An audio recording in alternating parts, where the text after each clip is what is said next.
Coucou et bienvenue à toi dans Tarot Astro & Co, le podcast où on explore les mystères du tarot, de l'astrologie et du développement personnel. Je suis Aurore, ton hôte sur ce podcast. Chaque épisode est comme une aventure mystique où nous découvrons ensemble les mystères de l'invisible pour notre croissance personnelle. Que tu sois novice, curieux ou passionné, ici on explore, on échange et on apprend ensemble. Tarot Astro & Co t'offre des discussions sincères, des conseils pratiques et même quelques rires en chemin. Alors installe-toi confortablement, prends une tasse de thé, un café, un verre d'eau, bref, ce que tu veux. Et laisse-toi emporter dans ce voyage plein de magie et de découvertes. Prêt ? Parfait, c'est parti pour une nouvelle aventure avec Tarot Astro & Co. Coucou et bienvenue à toi dans ce nouvel épisode de Tarot Astro & Co. Aujourd'hui, on va parler d'un sujet essentiel pour tout passionné de tarot et d'une manière générale pour tout passionné de spiritualité et de développement personnel, l'intuition. Alors que tu sois débutant, confirmé, l'intuition c'est la clé pour interpréter tes cartes, pour trouver des réponses adaptées à chaque situation. Dans cet épisode, je vais te donner des outils et des exercices pour cultiver ta connexion intuitive grâce au tarot. Allez, c'est parti, on va direct dans le cœur de cet épisode. Alors déjà, qu'est-ce que l'intuition ? Je vais te mettre des mots derrière ce mot pour qu'on puisse parler de la même chose. L'intuition, c'est cette boussole intérieure. Tu sais, cette petite voix qui sait souvent avant toi si c'est bon ou si c'est non. Tu vois, si c'est oui ou si c'est non, si c'est bon ou si c'est mauvais. Parfois, elle se manifeste par un ressenti, une image fugace, une idée soudaine ou une sensation. Et dans le tarot, elle va te guider à interpréter les cartes au-delà des significations classiques. D'ailleurs, c'est souvent ce que moi je travaille en priorité dans mes ateliers, dans mes formations tarot. Je n'enseigne pas le tarot de manière, de manière théorique. Je te demande pas d'apprendre toutes les symboliques des cartes par cœur. Ça, pour moi, ça n'a pas ou peu d'intérêt. Moi, ce que j'ai envie, c'est que tu développes ton intuition, ta confiance en toi et que tu te laisses porter par l'image, par les illustrations, par aussi ton imaginaire et ton intuition. Alors, comment différencier le mental de l'intuition ? On les met souvent j'ai envie de dire, en concurrence ou en opposition. Alors, effectivement, ça peut parfois être difficile de distinguer l'intuition et la réflexion mentale. Et ne prends pas toujours le mental comme la voix du diable, tu vois. Je l'associe au tarot. Dis-toi que l'intuition, elle est immédiate et fluide. Tu vois, c'est hop, le truc qui survient sans effort, sans forme particulière et un peu comme une certitude soudaine. Elle peut particulièrement se manifester dans le corps, une sensation de gorge serrée, une sensation désagréable au niveau du ventre. Voilà, ça, c'est ton intuition. Le mental, lui, il est plus analytique et plus réfléchi. Il a besoin de logique, de temps, et il peut souvent tourner en boucle sur la même question. Et le mental, il met en place ce qu'il connaît déjà. Alors, il est très utile, attention, hein, on ne met pas en opposition l'intuition et le mental. Les deux sont plutôt complémentaires pour moi. L'intuition, elle est neutre. Elle n'est pas teintée de peur ou de jugement. À l'inverse, le mental, lui, par contre, il peut être influencé par tes peurs ou par tes croyances. Et donc, lorsque tu interprètes une carte ou que tu prends une décision, demande-toi si l'information, elle vient avec fluidité et simplicité. Dans ces cas-là, c'est une intuition. Ou si elle est le fruit d'un raisonnement plus complexe. Et donc, dans ces cas-là, ce serait ton mental. Avec la pratique, tu te rendras vite compte que cette distinction, elle se fera naturellement. Alors, je te propose quelques exemples de manifestation de l'intuition. L'intuition, elle se manifeste de plusieurs façons. On en a déjà parlé de certaines. Un ressenti physique, une sensation de chaleur, une tension dans le corps lorsque tu penses à cette décision, la gorge serrée, les mains moites, une sensation désagréable au niveau du ventre. Donc un ressenti plutôt physique. Tu peux avoir aussi une pensée soudaine, un truc qui, hop, tiens, ça tilte dans le cerveau, une idée qui te traverse l'esprit sans raison apparente, comme un flash d'inspiration. J'aime bien voir cette idée de la lumière là qui tient un peu en mode cartoon, de la lumière qui va s'allumer au-dessus de ta tête. Tu peux faire aussi des rêves assez significatifs qui va révéler une solution ou une perspective nouvelle sur une situation. Pas forcément en mode rêve prémonitoire, mais plutôt la nuit, ton inconscient, il va travailler et tu auras facilement cette capacité à rêver. Tu peux avoir aussi, comme exemple de manifestation de l'intuition, un sentiment de certitude. Tu sais, ce truc-là qui te fait dire que tu dois faire ça ou que ce sera comme ça, mais en fait, tu n'es pas capable de l'expliquer. En tout cas, tu ne peux pas l'expliquer rationnellement parlant. Tu vois, c'est ce truc-là que tu ressens depuis un moment, tu n'arrives pas à te dépêtrer et en même temps, tu sais, enfin, je ne sais pas comment te l'expliquer, mais voilà, tu sais, tu le ressens. C'est un petit peu, je vais te prendre un exemple, tu croises une personne pour la première fois et tu la sens pas. Tu la sens pas, cette personne. Tu n'es pas capable de l'expliquer pour toi, et puis tu discutes avec, elle semble particulièrement agréable, etc. Mais il y a un truc, tu n'es pas capable de l'expliquer, ça passe pas. Et t'as beau faire autant d'efforts que tu veux, il y a un truc qui te dérange. Et ben voilà, c'est ça, le sentiment de certitude, qu'il soit positif ou négatif, hein, bien sûr. Mais ce truc qui fait que t'es pas capable de l'expliquer, mais tu le ressens comme ça. Et puis enfin, tu as aussi tout ce qui est coïncidence, synchronicité, entendre un mot ou une phrase plusieurs fois dans la journée et ça répond exactement à la question que tu te posais, ou avoir une idée de postuler à un nouveau job et hop, on t'en parle dans la journée, il y a quelqu'un qui vient de te parler d'un job qui se libère, etc. Voilà, ça, ce sont des intuitions, des synchronicités, des coïncidences qui viennent s'accorder à ton intuition. Alors, tu vois, ces différentes manifestations, elles peuvent apparaître dans ta vie quotidienne ou lors de tirages de tarot. Apprendre à les reconnaître et à leur faire confiance, tu verras que c'est essentiel pour cultiver ton intuition.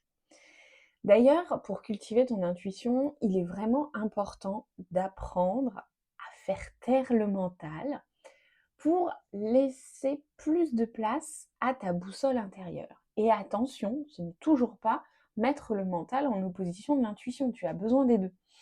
Mais faire taire le mental, ça signifie pas l'ignorer ou le considérer comme mauvais, tu vois, je le répète, hein, parce que c'est important, parce qu'on entend souvent que le mental est néfaste, négatif, etc. Bref, il y a toujours une sorte d'opposition qui se met entre le mental et l'intuition. Mais c'est pas le cas. Pour moi, ils sont vraiment complémentaires. Le mental, c'est vraiment un outil puissant pour organiser, analyser, planifier. D'ailleurs, tu en as besoin au quotidien. Par contre, la problématique, c'est quand il prend trop de place, quand il vient étouffer cette petite voix intérieure, cette voix de ton intuition. Et là, ça devient embêtant. C'est vraiment à ce niveau-là que le mental peut devenir problématique. En fait, il faut que tu trouves un bon équilibre entre le mental et lui donner son rôle qu'il a, hein, de planification, d'organisation, etc. Et laisser de la place à ton intuition et donc à une forme de tranquillité interne où justement cette intuition, elle aura la place de s'exprimer librement. Je te l'accorde, c'est pas facile. Alors, voilà une suggestion avant de commencer tes tirages de cartes, puisque je ne sais pas si tu l'as déjà entendu, mais pour moi, tirer les cartes ne se fait pas dans n'importe quelle condition. Enfin, si, les conditions, ça m'importe peu. En fait, c'est plutôt mon état d'esprit qui est important. C'est-à-dire que je vais pas faire un tirage de cartes quand je me sens vraiment mal, très stressée, très angoissée, etc. Ou quand, au contraire, je suis très heureuse, euphorique, etc. Puisque je sais que ma lecture, potentiellement, elle pourrait être biaisée par mes émotions, puisque je tire les cartes avec qui je suis, avec mes émotions, mes ressentis, mes lunettes, mes propres filtres. Donc, il faut que tu tires les cartes dans un environnement ou dans un état plutôt de calme et de réceptivité. Excuse, je ferme la porte. L'important, c'est vraiment que tu sois dans un bon état d'esprit, prête à lire les cartes. Alors, tu peux te créer un environnement apaisant. Et quand je parle d'environnement apaisant, c'est en fonction de ce que tu aimes, de qui tu es. Tu peux allumer une bougie, utiliser de l'encens, mettre une musique douce pour instaurer une atmosphère propice. Ça, c'est à toi de voir. Bien sûr, ce n'est pas obligatoire. C'est crée-toi l'environnement qui te correspond et qui te convient. Prends quelques minutes pour respirer profondément. Ça, par contre, ça me semble quasiment indispensable. Détendre ton corps, ça va t'aider à calmer tes pensées et à revenir à l'instant présent. Je te dis pas de faire obligatoirement une très longue méditation ou je vais t'en parler après de la méditation bien sûr, mais voilà, tu peux juste prendre quelques grandes respirations pour déjà te préparer à ce tirage de cartes. Bien sûr, je te parle de la méditation et évidemment, tu peux te faire une méditation courte, une session d'ancrage, visualiser une lumière douce qui t'entoure et qui va te permettre de te connecter pleinement à ton intuition. Cette pratique, elle va vider ton esprit et apaiser ton mental. Ça peut être une solution. Tu peux prendre juste quelques secondes pour fermer les yeux et imaginer que tu es pleinement ancré dans le sol et une lumière qui va venir du ciel, de la terre, bref, c'est à toi de voir, mais qui va venir et qui va rendre la lecture fluide, claire. Et enfin, pour avoir vraiment un tirage de cartes, j'ai presque envie de dire aux petits oignons, c'est d'avoir une intention claire quand tu tires les cartes ou une question précise. Tu peux faire quelque chose de général dans le sens où tu as besoin de savoir ce qui se passe en ce moment dans ta vie, tu as besoin d'être guidé. Plus ta question sera précise, plus ton intention sera précise, plus ton tirage sera parlant. Alors, tu as besoin pour ça d'être centré, de savoir exactement ce que tu recherches pour éviter que ton mental, il se disperse. Tu vois un petit peu où je veux en venir. Donc, je te récapitule tout ça. Comment préparer une lecture de cartes ? 1. créer un environnement apaisant au choix. Bougie, encens, bref, ce que tu veux. Prends un tout petit temps de respiration consciente pour te reconnecter à ta respiration. Fais, si tu le souhaites, une méditation très courte, hein, tu n'as pas besoin de quelque chose qui dure un quart d'heure. Et pose une intention ou une question claire. Et tu verras que déjà de là, ton tirage sera beaucoup plus fluide, beaucoup plus parlant. Je te propose maintenant quelques exercices pratiques pour renforcer ton intuition. Le tirage intuitif, bien sûr, sans consulter ton livret. Tu tires une carte et tu l'observes attentivement. Et là, tout de suite, dès que tu la retournes ou dès que tu la tires, hop, qu'est-ce que tu ressens? Est-ce que c'est déjà positif? Est-ce que c'est négatif? Tout simplement. Quelle émotion ça fait surgir chez toi? Quelle couleur de la carte va t'attirer plus qu'une autre? Ou quel symbole attire ton attention? Tu verras que tu peux tirer plusieurs fois la même carte et ne pas être attiré tout de suite quand tu la retournes par la même chose. Là, en fait, prends l'idée de la première impression. Et qu'est-ce que ça t'évoque, cette carte-là, aujourd'hui, à l'instant T? Qu'est-ce qu'elle t'évoque par rapport à toi, par rapport à qui tu es, par rapport à ce que tu traverses dans ta vie? Mets cette carte en cohérence avec la vie que tu vis actuellement. Ça, c'était le premier exercice. Exercice assez simple, exercice que tu peux réaliser tous les jours et utiliser ton bullet, ton journal de tarot, bref, ce que tu veux. Le deuxième exercice, c'est l'utilisation donc de ton journal, mais là pour le coup de manière beaucoup plus régulière. Tu vas tirer une carte et tu vas noter ce que cette carte, elle t'inspire pour ta journée. Donc tu tires une carte le matin et hop, qu'est-ce qu'elle t'inspire? Émotion positive, émotion négative, les mots-clés. Je vais te donner un exemple. Hop, allez, je ne bats pas les cartes, je prends ma première carte. Ok, carte de la justice. Qu'est-ce qu'elle m'évoque tout de suite? Allez, moi tout de suite, je vois l'équilibre dans la carte de la justice. Une carte un peu sombre quand même, hein, donc peut-être avec une consonance pour moi un petit peu négative. Je suis focalisée tout de suite sur la balance. Alors, je suis balance, donc certainement que d'instinct, ça attire mon œil. Donc, j'ai toujours cette notion d'équilibre, d'être dans le juste, tu vois, dans le vrai. Être aussi, des fois, le cul entre deux chaises. Bref, donc tu notes tes mots-clés pour ta journée. Et en fin de journée, tu reviens sur ton carnet et tu vois par rapport à ce que tu as vécu dans ta journée, ce que tu as noté, est-ce qu'il y a des choses qui font écho? Reprends la carte, est-ce qu'au final elle te parle différemment en fin de journée par rapport bien sûr à ce que tu as vécu dans la journée? Tu la mets toujours en cohérence avec ta vie. Et enfin, le troisième exercice que je te propose, c'est un tirage rapide pour les décisions intuitives.